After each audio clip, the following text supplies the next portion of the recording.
तो चलो बच्चों हम डिस्कस करेंगे कि व्हाट इज अ ट्रांसफार्मर। तो a transformer is an electrical device which is used for changing the AC voltage.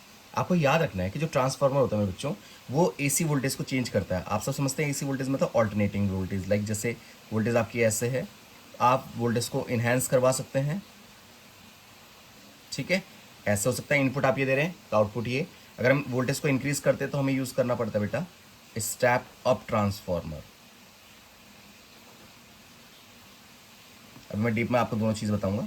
और मान लो कि आपके पास ये वोल्टेज है और आप चाहते हैं कि वोल्टेज कम हो जाए, तो आप यूज़ करेंगे स्टेप डाउन ट्रांसफार्मर, ठीक है। तो कुल मिलाकर ट्रांसफार्मर क्या है? ट्रांसफार्मर एक ऐसी डिवाइस है जिसके थ्रू आप क्या कर सकते हैं बच्चे, वोल्टेज को ट्रांसफॉर्म कर सकते हैं, हाई से लो, लो से हाई, है ना, दोनों काम कर सकते हैं। तो चलो अब बहुत डीप में समझते हैं कि ट्रांसफार्मर वर्किंग करता कैसे। ट्रांसफार्मर बनाते हैं, इसमें क्या होता है बच्चों, सॉफ्ट आयरन कोर की बनी हुई लैमिनेटेड कॉइल्स होती हैं, ठीक है। सॉफ्ट आयरन कोर ही क्यों? क्योंकि सॉफ्ट आयरन कोर जो होता है वो फेरोमैग्नेटिक सब्सटेंस है। जितना फील्ड लाइंस बनेंगी वो सबके सब कहाँ से होती हुई जाएंगी बेटा, इस फ्रेम से होती हुई जाएंगी। तो सबसे पहले हम यहाँ पे देखेंगे कि यहाँ पे जो मेन गेम है वो है नंबर ऑफ टर्न्स का। आप देख रहे होंगे जो प्राइमरी वाला है वहाँ पे मैं केवल 3 टर्न्स ले रहा हूँ, तो ये हमारा प्राइमरी हो गया। और सेकेंडरी में मैं नंबर ऑफ टर्न्स बढ़ा देता हूँ ऐसे, ठीक है, ये सेकेंडरी हो गया। यहाँ से आप इनपुट दे रहे हैं और यहाँ पे आउटपुट मिल रहा है। याद रखेंगे कि आ भी इनपुट ही रहा है एसी, और जा भी इनपुट में ही रहा है, आउटपुट में ही रहा है, ठीक है, एसी फॉर्म में ही जा रहा है। तो अब क्या होगा बेटा, सबसे पहले यहाँ पे देखेंगे एक कॉइल में करंट को इंड्यूस करें, सेकंड कॉइल में करंट अगर इंड्यूस हो रहा है तो हम फेराडे लॉ को अगर ऑब्जर्व करें तो फेराडे लॉ ने हमें सिखाया था कि अगर एक कॉइल से करंट को आप दूसरे में इंड्यूस करवा रहे हो तो ये म्यूचुअल इंडक्टेंस है। क्या बेटा, जो हमें इलेक्ट्रोमैग्नेटिक इंडक्शन में उन्होंने समझाया था, इलेक्ट्रोमैग्नेटिक इंडक्शन, है ना, फेराडे का इलेक्ट्रोमैग्नेटिक इंडक्शन हम सबने पढ़े कि अगर जो उसका प्रिंसिपल बनेगा बेटा वो बनेगा म्यूचुअल इंडक्टेंस। म्यूचुअल इंडक्टेंस क्या होता है कि एक प्राइमरी कॉइल में आप चेंज कर रहे हैं करंट को और उसके थ्रू किसी सेकेंडरी कॉइल में करंट को इंड्यूस कर पा रहे हैं, ठीक है। तो म्यूचुअल इंडक्टेंस पे काम कर रहा है आपका ट्रांसफॉर्मर। कोई आपसे प्रिंसिपल अगर पूछ ले कि प्रिंसिपल क्या बेटा इसका, तो आप बोलेंगे सर ट्रांसफॉर्मर का जो प्रिंसिपल होता है वो क्या होता है, म्यूचुअल इंडक्टेंस, ठीक है। अब आ जाते हैं कि ट्रांसफॉर्मर जो होता है वो वर्किंग कैसे कर रहा है, ठीक है। तो आपको ये याद रखना है कि जो इंड्यूस ईएमएफ, देखो यहाँ पे चेंज इन करंट के कारण ना बेटा क्या होगा, करंट इंड्यूस्ड हो जाएगा इसमें, ठीक है। तो मान लो करंट आपका इधर को इंड्यूस्ड हुआ, ये यहाँ से यहाँ पहुंचा, इधर से इधर। अब इसमें क्या होगा, करंट इंड्यूस्ड होगा क्योंकि चेंज, देखो यहाँ से जब करंट इसके अंदर जाएगा मेरे बच्चे, कॉइल के अंदर जैसे करंट यहाँ जाएगा तो इसमें मैग्नेटिक फील्ड प्रोड्यूस होगा ऐसे, स्ट्रेट कॉइल है ना, कॉइल में स्ट्रेट मैग्नेटिक फील्ड बनता है। और ये जो सॉफ्ट आयरन कोर है, ये जो है आपका soft iron core, soft iron core का काम क्या होता है कि सारा मैग्नेटिक फील्ड जो भी बना है इसमें वो सबको एक ही पॉइंट पे लेके रखेगा और उन सबको एक साथ लेके जाएगा इधर पे, वेस्ट नहीं होने देगा आपका मैग्नेटिक फील्ड लाइंस। तो जितनी मैग्नेटिक फील्ड लाइंस हो यहाँ से यहाँ गई, इधर से इधर गई, इधर से इधर आई।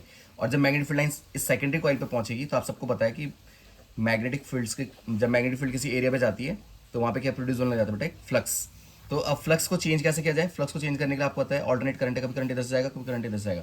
तो कभी फील्ड लाइन इधर से जा रही है बच्चे, कभी फील्ड लाइन इधर को आ रही है नीचे को, तो यानी कि चेंज इन फ्लक्स प्रोड्यूस हो जाएगा। चेंज इन फ्लक्स प्रोड्यूस होने से इस वाली कॉइल में भी करंट इंड्यूस्ड हो जाएगा, ठीक है बेटा।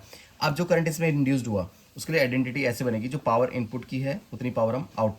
तो अगर हम ये एज्यूम करें कि पावर का कोई भी लॉस नहीं हुआ है, अगर पावर का कोई लॉस नहीं हो रहा है तो जो पावर इनपुट की है वही पावर आपकी आउटपुट की हो जाएगी, है ना।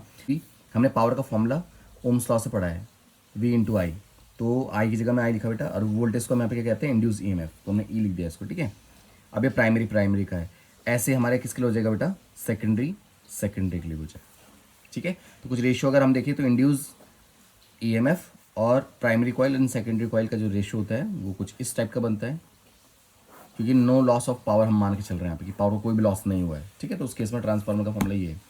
नंबर ऑफ टर्न्स की अगर हम, तो ये कुछ फॉर्मूला जो हमारा होता है वो इंड्यूस ईएमएफ का with respect to number of turns होता है, ठीक है।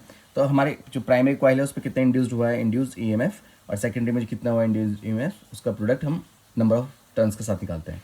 अब देखो ट्रांसफार्मर क्योंकि दो टाइप्स के हैं तो इसलिए एक बार हम स्टेप अप और एक बार हम स्टेप डाउन ट्रांसफार्मर को समझेंगे, ठीक है बेटा।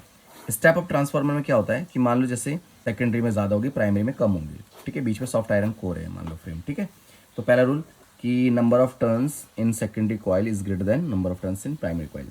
स्टेप डाउन ट्रांसफार्मर में क्या होगा कि पहले वाले में टर्न्स ऑफ वायर ज़्यादा एंड सेकेंडरी में टर्न्स ऑफ वायर कम होगा। ठीक है, number of primary is greater than number of secondary. तो ये याद रखना है। इसमें क्या होता है बेटा, वोल्टेज जो होती है ना आपकी, ये वोल्टेज आपकी हाई हो जाती है, आउटपुट वोल्टेज, और इसमें आउटपुट वोल्टेज क्या हो जाती है बेटा आपकी, लो कर देता है।